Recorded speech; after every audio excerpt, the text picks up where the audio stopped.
Es un tema importantísimo, importantísimo. Importantísimo porque sabemos la cantidad de problemas que hay actualmente para que las parejas conciban hijos, por dos razones.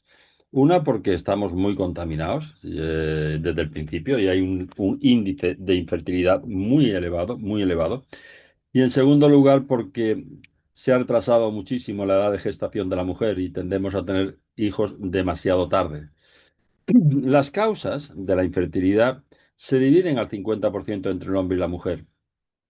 Digamos que un 40% de las causas son debidas al hombre, un 40% a la mujer y un 20% que no se sabe por qué, aunque indudablemente es por algo. Vamos a ver un poquito las causas que conocemos. Vamos a empezar por el hombre. La mitad de las infertilidades se deben al hombre.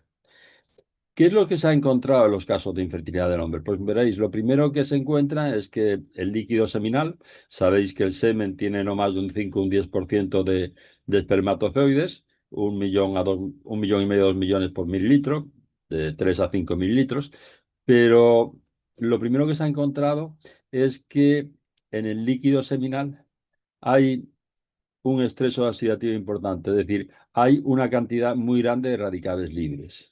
Si hay una cantidad muy grande de radicales libres en el semen, sabéis que dentro de las células, dentro de los espermatozoides, habrá una cantidad de radicales libres miles de veces superior.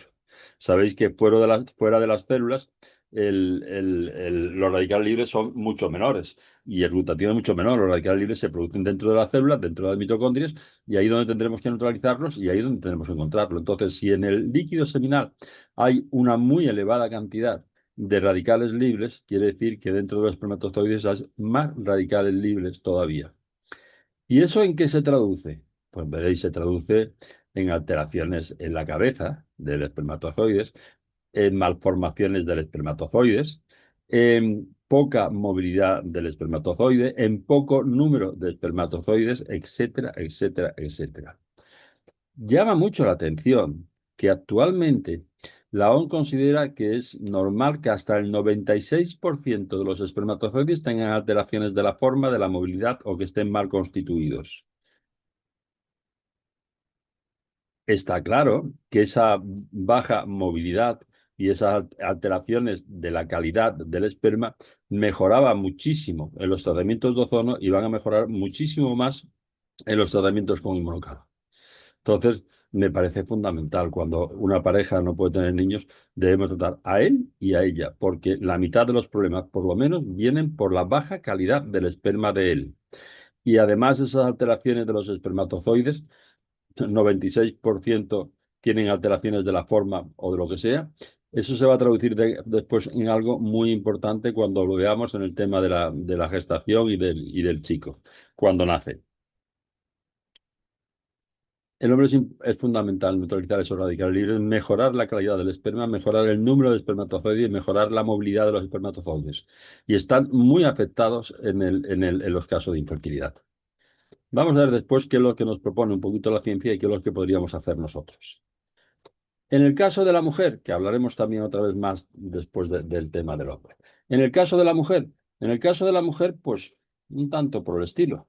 Es decir, fijaros que cuando una chica nace tiene unos 2 o 3 millones de óvulos en los ovarios. Cuando llega a la pubertad le quedan 400 o 500.000.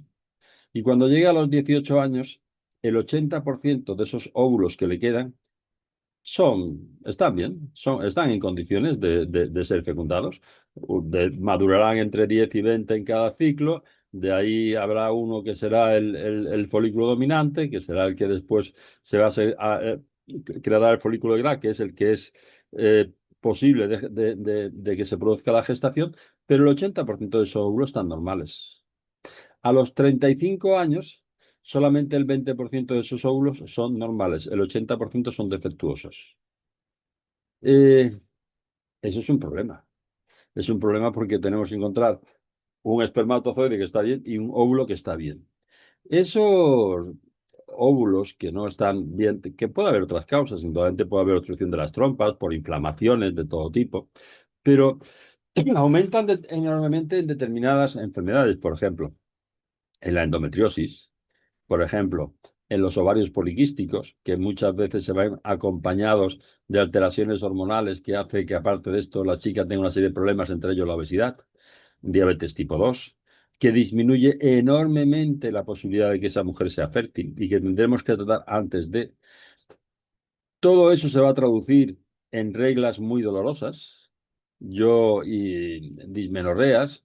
Yo considero que cuando el cuerpo de una mujer no funciona bien, de las primeras cosas que se altera es la regla.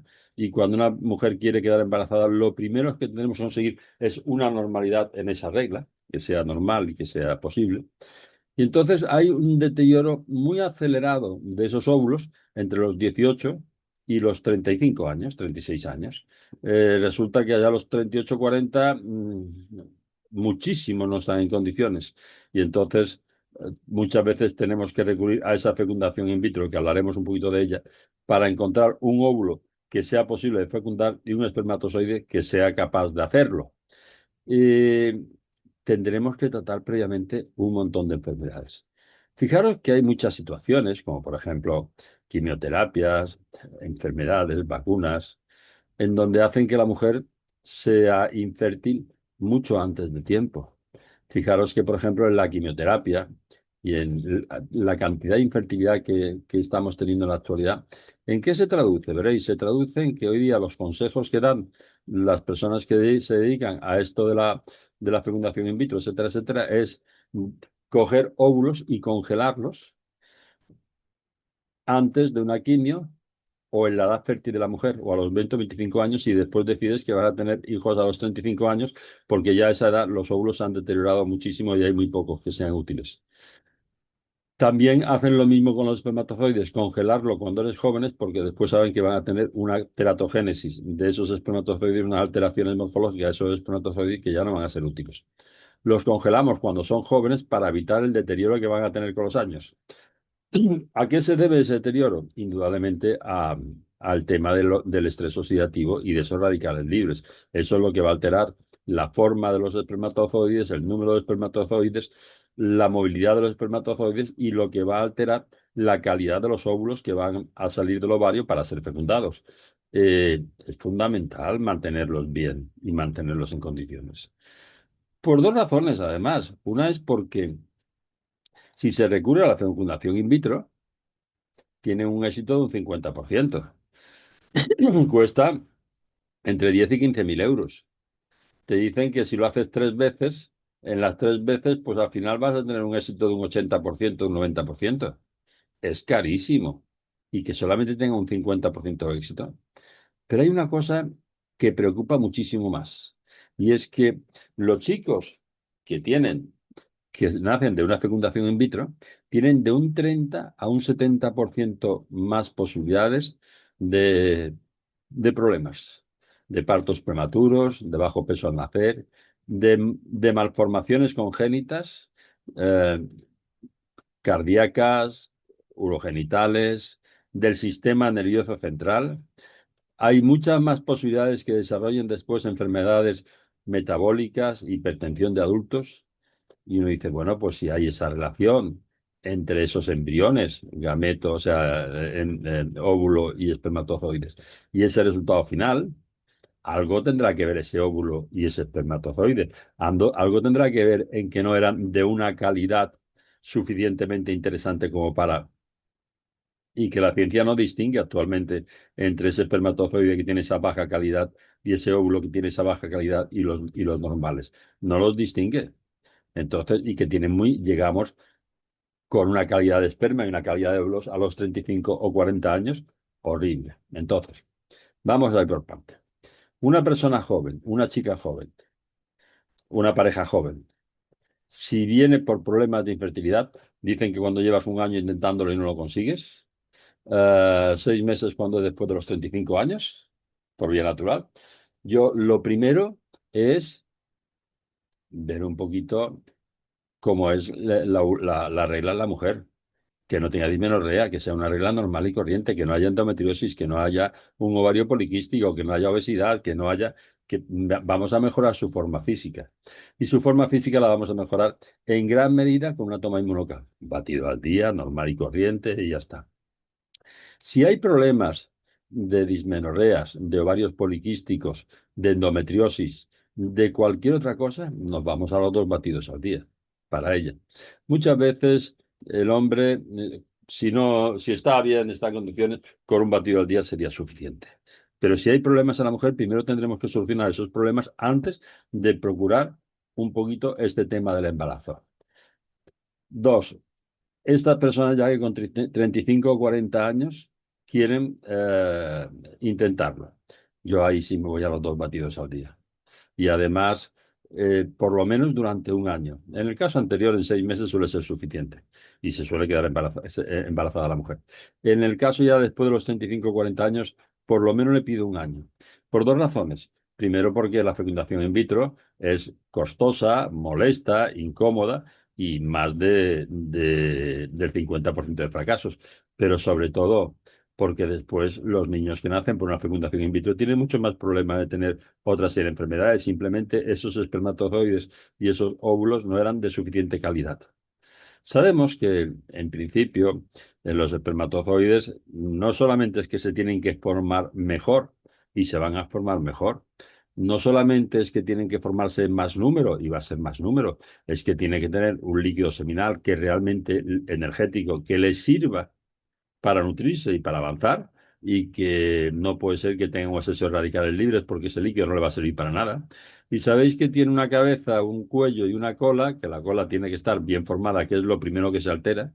Lo primero que se altera es la cantidad. Hasta 96% de los espermatozoides no tienen esa cola correctamente formada, tienen poca movilidad. Entonces, esas mitocondrias que están en el cuello tienen que producirle suficiente energía para que sean realmente útiles, para que puedan avanzar y llegar hasta el óvulo allá en el tercio superior de la trompa.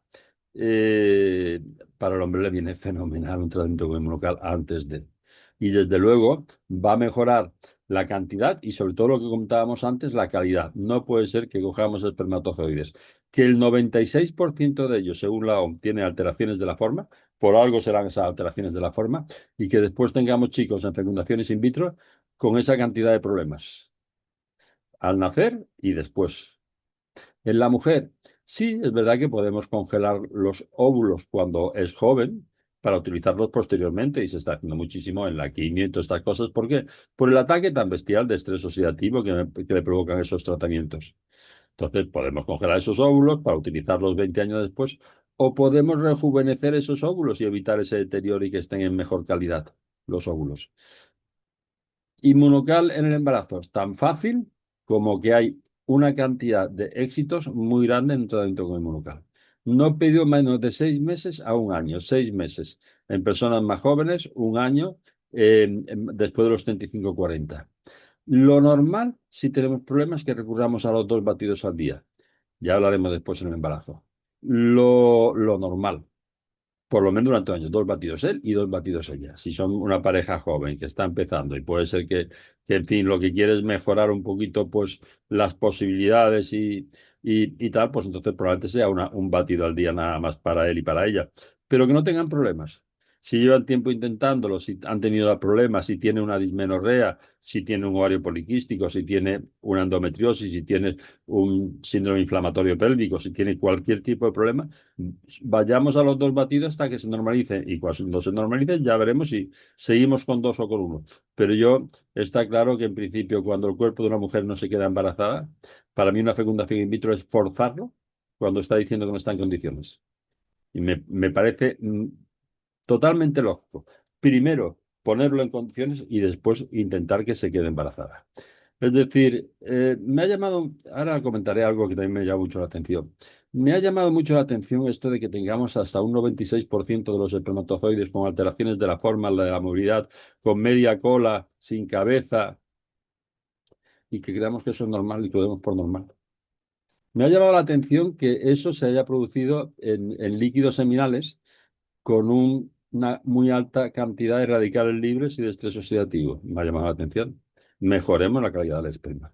Me ha llamado mucho la atención en la mujer que se tienda tanto y que se aconseje tanto la conservación de esos óvulos porque llegan el 80% no en condiciones de ser fertilizados a partir de los 36 o 37 años, ¿o qué es? Solamente el 20%. Mejoremos la calidad de esos óvulos. También es verdad que no vayamos contracorriente. Intentaremos solucionar una endometriosis, un ovario poliquístico, un síndrome inflamatorio pélvico, que siempre, siempre se van a traducir en reglas dolorosas. ¿Vale? La otra cosa que también me llamó la atención, y lo comenté ya hace algunos meses que hablamos un poquito de inmunocal en el embarazo, es que hasta un 25% de los abortos o de abortos se producen, de los embarazos abortan, en las primeras 6 semanas de gestación.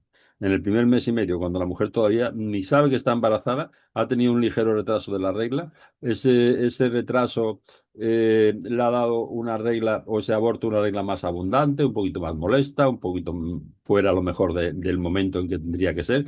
No le ha dado más importancia y simplemente es un aborto. Hasta un 25% de abortos.